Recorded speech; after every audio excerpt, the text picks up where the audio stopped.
I was the head of our delegation for the Beijing conference, and when we came back, it was very clear that one of the things that we needed, one of the things we had to commit to, was getting more women to the table, and that born was WCI.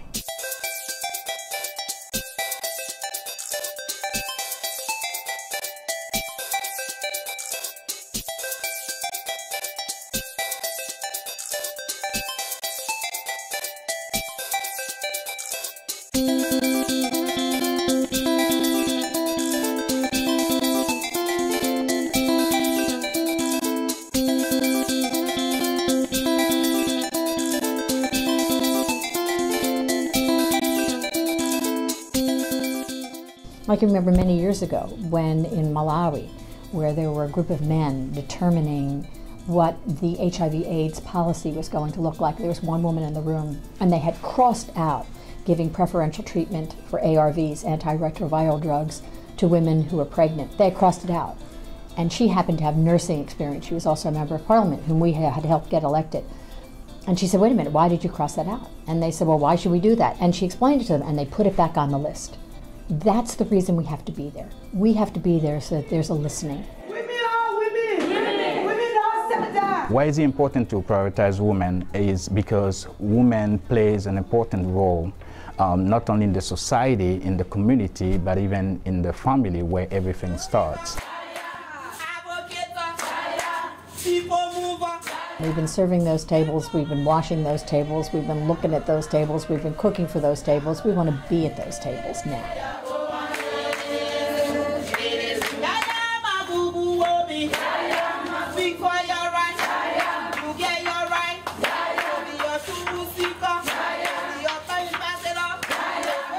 Our program is a 3-year program, and then we have to leave. And in order for it to be sustainable, we couldn't just rely on aid, so we had to make it about the training and the skills development and the building of sustainable initiatives where women can create their own change in their own communities.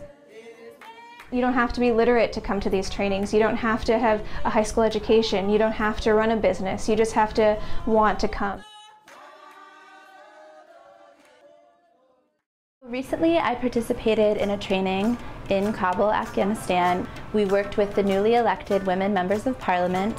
One of the women afterwards came to our hotel to talk to WCI staff and tell us how much they appreciated the training. One of the women who's in the upper house of the parliament began singing "We Shall Overcome." And as she sung the words, we all became very emotional. Oh, deep in my heart, I do believe that we shall overcome someday.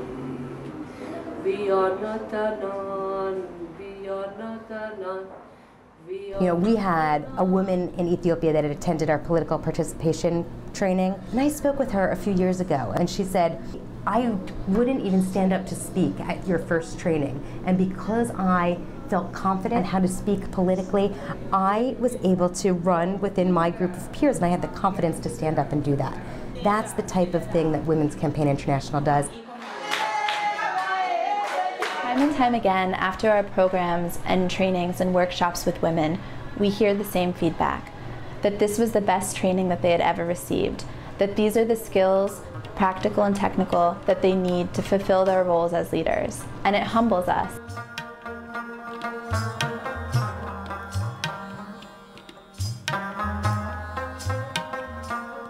We have a rural woman farmer who was weaving cloth. She had one small loom in a village in Liberia. We worked with her and did an assessment and said, what can we do to enhance your ability, to increase your income, to help your community? And she said, well, maybe we can purchase more of these looms. So we purchased more looms. We trained people in weaving this traditional Liberian cloth. In the beginning, when we came to our project, there was 3 looms that they had spread out across a little area. And then when we went back, they had 8 weavers weaving on different looms. They had 4 tailors sitting there. They had electricity in the gazebo where they were working so they could work a little bit later. And there were different people there learning how to make sure that they managed the money correctly and make sure that everything was put away correctly. She now employs 20 people in her village. So she not only increased her own individual wealth, but she increased the economic stability of her entire village. She's a leader.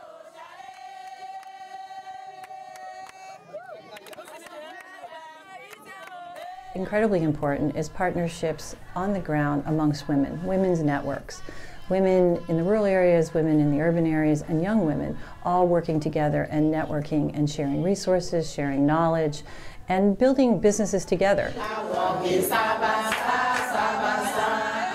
I went to Albania for a conference. There was one moment where it was a panel of women politicians from Albania, and all the audience was young women from university. And one young woman got up to ask a question to a politician, and she said, "You say women need to get more active in politics. We all agree. So take me in now, train me, help me."